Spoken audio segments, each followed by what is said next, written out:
بسم اللہ الرحمن الرحیم الحمد للہ رب العالمین الصلاۃ والسلام علی سید المرسلین و خاتم النبیین اما بعد صحیح بخاری باب کتاب القصوف حدیث نمبر 1054 اردو ترجمہ جس نے سورج گرہن میں غلام آزاد کرنا پسند کیا اس نے اچھا کیا۔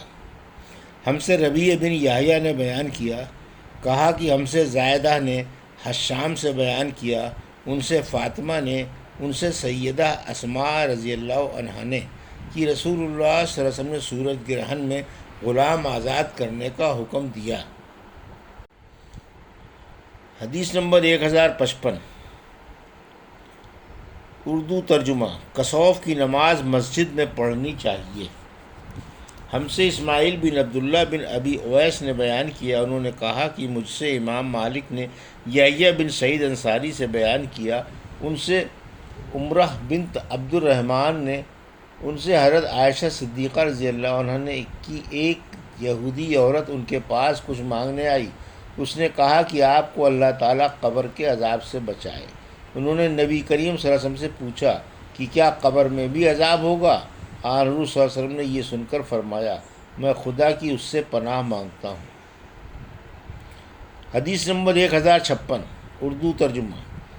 پھر حضور صلی اللہ علیہ وسلم ایک دن صبح کے وقت سوار ہوئے، کہیں جانے کے لیے، ادھر سورج گرہن لگ گیا، اس لیے آپ واپس آ گئے، ابھی چاشت کا وقت تھا۔ نبی کریم صلی اللہ علیہ وسلم اپنی بیویوں کے حجروں سے گزرے اور مسجد میں کھڑے ہو کر نماز شروع کر دی۔ صحابہ بھی آپ صلی اللہ علیہ وسلم کی اقتداء میں سب باندھ کر کھڑے ہو گئے۔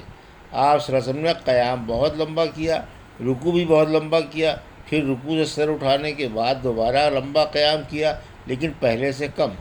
اس کے بعد رکوع بہت لمبا لیکن پہلے سے رکوع سے کچھ کم، پھر رکوع سے سر اٹھا کر آپ صلی اللہ علیہ وسلم سجدے میں گئے اور لمبا سجدہ کیا، پھر لمبا قیام کیا اور یہ قیام بھی پہلے سے کم تھا، پھر لمبا رکوع کیا اگرچہ یہ رکوع بھی پہلے سے کے مقابلے میں کم تھا، پھر آپ صلی اللہ علیہ وسلم رکوع سے کھڑے ہوئے اور لمبا قیام کیا لیکن یہ قیام پھر پہلے سے کم تھا، اب چوتھا رکوع کیا اگرچہ یہ رکوع بھی پہلے رکوع کے مقابلے میں کم تھا، پھر سجدہ کیا بہت لمبا لیکن پہلے سجدے کے مقابلے میں کم۔ نماز سے فارغ ہونے کے بعد جو کچھ اللہ تعالیٰ نے چاہا رسول اللہ صلی اللہ علیہ وسلم نے ارشاد فرمایا،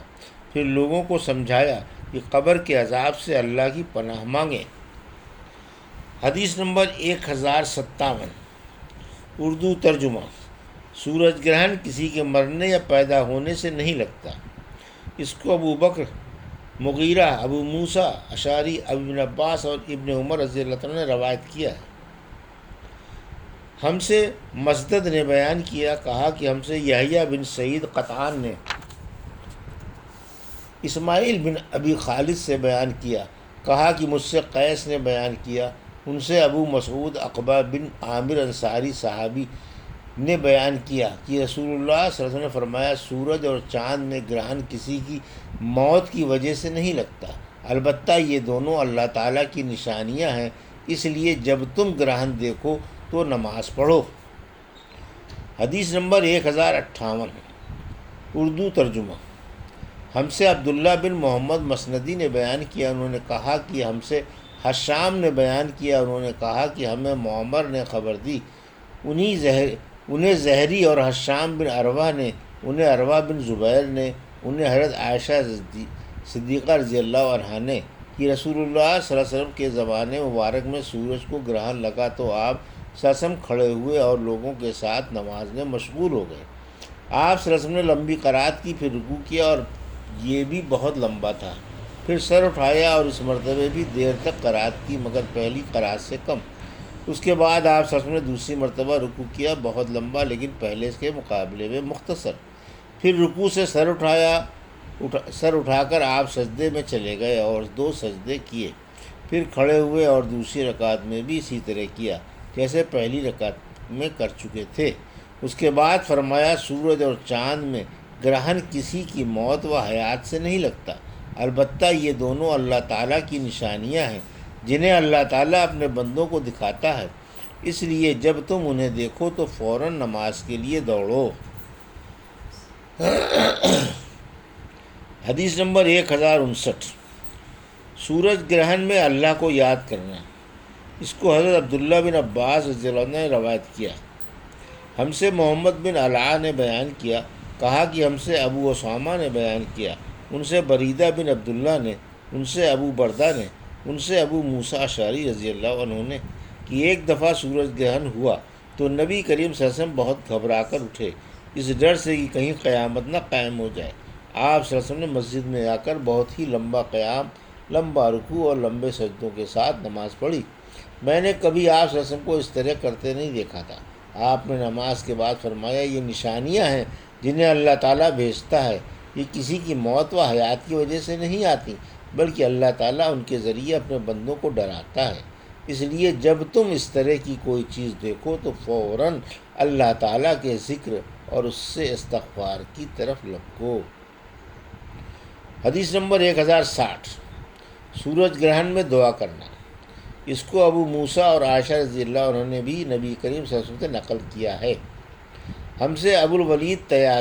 طیالسی نے بیان کیا، انہوں نے کہا کہ ہم سے زائدہ بن قدامہ نے بیان کیا، انہوں نے کہا کہ ہم سے زیاد بن علاقہ نے بیان کیا، انہوں نے کہا کہ میں نے مغیرہ بن شعبہ رضی اللہ عنہ سے سنا کہ انہوں نے جس دن ابراہیم رضی اللہ عنہ کی موت ہوئی سورج گرہن بھی اسی دن لگا۔ اس پر بعض لوگوں نے کہا کہ گرہن ابراہیم رضی اللہ عنہ حضور صلی اللہ علیہ وسلم کے صاحبزادے کی وفات کی وجہ سے لگا ہے۔ رسول اللہ صلی اللہ علیہ وسلم نے فرمایا، سورج اور چاند اللہ تعالیٰ کی نشانیوں میں سے دو نشانیاں ہیں، ان میں گرہن کسی کی موت و حیات کی وجہ سے نہیں لگتا۔ جب اسے دیکھو تو اللہ پاک سے دعا کرو اور نماز پڑھو تاکہ سورج صاف ہو جائے۔ حدیث نمبر 1061، اردو ترجمہ۔ گرہن کے خطبے میں امام کا اما بعد کہنا۔ اور ابو اسامہ نے بیان کیا کہ ہم سے حشام بن عروہ نے بیان کیا، انہوں نے کہا کہ مجھے فاطمہ بنت منظر نے خبر دی، ان سے حضرت اسماء بنت ابی بکر رضی اللہ عنہ نے بیان فرمایا، جب سورج صاف ہو گیا تو رسول اللہ صلی اللہ علیہ وسلم نماز سے فارغ ہوئے اور آپ نے خطبہ دیا۔ پہلے اللہ تعالیٰ کی شان کے مطابق اس کی تعریف کی، اس کے بعد فرمایا اما بعد۔ حدیث نمبر 1062، چاند گرہن کی نماز پڑھنا۔ ہم سے محمود بن غیلان نے بیان کیا، کہا کہ ہم سے سعید بن عامر نے بیان کیا اور ان سے شعبہ نے، ان سے یونس نے، ان سے امام حسن بصری نے اور ان سے ابو بکر رضی اللہ عنہ نے فرمایا، رسول اللہ صلی اللہ علیہ وسلم کے عہد مبارک میں سورج کو گرہن لگا تو آپ صلی اللہ علیہ وسلم نے 2 رکعت نماز پڑھی تھی۔ حدیث نمبر 1063، اردو ترجمہ۔ ہم سے ابو معمر نے بیان کیا، کہا کہ ہم سے عبد الوارث نے بیان کیا، کہا کہ ہم سے یونس نے بیان کیا، ان سے امام حسن بصری نے، ان سے ابو بکر رضی اللہ عنہ نے کہ رسول اللہ صلی اللہ علیہ وسلم کے زمانے میں سورج گرہن لگا تو اپنی چادر گھسیٹتے ہوئے بڑی تیزی سے مسجد میں پہنچے، صحابہ بھی جمع ہو گئے، پھر آپ نے انہیں 2 رکعت نماز پڑھائی، گرہن بھی ختم ہو گیا۔ اس کے بعد آپ نے فرمایا، سورج اور چاند اللہ تعالیٰ کی نشانیوں میں سے 2 نشانیاں ہیں اور ان میں گرہن کسی کی موت پر نہیں لگتا، اس لیے جب گرہن لگے تو اس وقت تک نماز اور دعا میں مشغول رہو جب تک یہ صاف نہ ہو۔ یہ آپ نے اس لیے فرمایا، نبی کریم صلی اللہ علیہ وسلم کے ایک صاحبزادے ابراہیم رضی اللہ عنہ کی وفات اسی دن ہوئی تھی اور بعض لوگ ان کے متعلق کہنے لگے تھے کہ گرہن ان کی موت پر لگا ہے۔ حدیث نمبر 1064، جب امام گرہن کی نماز میں پہلی رکعت لمبی کر دے اور کوئی عورت اپنے سر پر پانی ڈالے، باب گرہن کی نماز میں پہلی رکعت کا لمبا کرنا۔ ہم سے محمود بن غیلان نے بیان کیا، انہوں نے کہا کہ ہم سے ابو احمد محمد بن عبداللہ زبیری نے بیان کیا، انہوں نے کہا ہم سے سفیان سوری نے بیان کیا، ان سے یحییٰ بن سعید انصاری نے، ان سے عمرہ نے، ان سے حضرت عائشہ رضی اللہ عنہا نے کہ نبی کریم صلی اللہ علیہ وسلم نے سورج گرہن کی 2 رکعتوں میں 4 رکوع کیے اور پہلی رکعت دوسری رکعت سے لمبی تھی۔ حدیث نمبر 1065، گرہن کی نماز میں بلند آواز سے قرات کرنا۔ ہم سے محمد بن مہران نے بیان کیا، انہوں نے کہا کہ ہم سے ولید بن مسلم نے بیان کیا، انہوں نے کہا کہ ہم سے عبد الرحمن بن نمرہ نمر نے بیان کیا، کہا انہوں نے ابن شہاب سے سنا، انہوں نے عروہ سے، اور عروہ نے اپنی خالہ حضرت عائشہ صدیقہ رضی اللہ عنہا سے، انہوں نے کہا کہ نبی کریم صلی اللہ علیہ وسلم نے گرہن کی نماز میں قرات بلند آواز سے کی۔ قرات سے فارغ ہو کر آپ صلی اللہ علیہ وسلم تکبیر کہہ کر رکوع میں چلے گئے۔ جب رکوع سے سر اٹھایا تو سمی اللہ لمن حمدہ ربنا لک الحمد کہا، پھر دوبارہ قرات شروع کی۔ غرض گرہن کی 2 رکعتوں میں آپ نے 4 رکوع اور 4 سجدے کیے۔ حدیث نمبر 1066۔ اور امام اوزاعی رحمۃ اللہ علیہ نے کہا کہ میں نے زہری سے سنا، انہوں نے عروہ سے، اور عروہ نے سیدہ عائشہ رضی اللہ عنہا سے، کہ نبی کریم صلی اللہ علیہ وسلم کے عہد میں سورج گرہن لگا تو آپ نے ایک آدمی سے اعلان کرا دیا کہ نماز ہونے والی ہے، پھر آپ نے 2 رکعتیں 4 رکوع اور 4 سجدوں کے ساتھ پڑھیں۔ ولید بن مسلم نے بیان کیا کہ مجھے عبد الرحمن بن نمر نے خبر دی اور انہوں نے ابن شہاب سے سنا۔ اسی حدیث کی طرح زہری یعنی ابن شہاب نے بیان کیا کہ اس پر میں نے عروہ سے پوچھا کہ پھر تمہارے بھائی عبداللہ بن زبیر نے جب مدینے میں کسوف کی نماز پڑھائی تو کیوں ایسا کیا کہ جس طرح صبح کی نماز پڑھی جاتی ہے،